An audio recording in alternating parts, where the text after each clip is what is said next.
বিসমিল্লাহির রহমানির রহিম।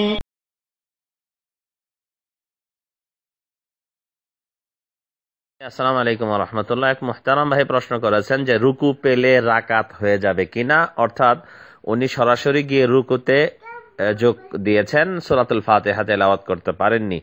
যে এই বিষয়ে বড় বড় উলামায়ে কেরামদের মাঝে শক্ত দুটি মত দেখা যায়। অনেকেই বলতেছেন যে রাসূল সাল্লাল্লাহু আলাইহি ওয়াসাল্লাম হাদিস দ্বারা যে রুকু পেলেই কি রাকাত হয়ে যাবে, তবে কশ্চিন কালেও তারা এটা স্বীকার করেন না যে এইটাই উত্তম। উত্তম হবে আপনি রুকুর আগে যদি সূরাতুল ফাতিহা তেলাওয়াত করতে পারেন, কারণ আবু হুরায়রা রাদিয়াল্লাহু তাআলা আনহুর আমলটি ছিল তিনি রুকু পাইলেও রাকাত গণ্য করতেন না। এবং অন্য জায়গায় বলা আছে ফাকাদ ফাতাহু শাইউন কাসীর, আপনি যদি রুকুতে শামিল হলে যদি রাকাত গণ্য করে নেন তাহলে আপনার অনেকগুলো ভালো কাজ চলে যায়। তাকবীরে তাহরিম একটি রুকন, সেটা আপনার চলে গেল। কিয়াম একটা রুকন, সেটাও চলে গেল। সূরাতুল ফাতিহা তেলাওয়াত করা একটি রুকন, সেটাও চলে গেল। রাকাত ঠিকই পেলেন, কিন্তু আপনার তিনটা রুকন চলে যাওয়ার কারণে আপনি অনেক সওয়াব থেকে বঞ্চিত হবেন। কাজেই আপনি যদি সেই রাকাতটা যদি আবার শুরু করে পুনরায় সূরাতুল ফাতিহা পড়ে পূর্ণ করেন, এটা আপনার জন্য খুবই মঙ্গলজনক হবে।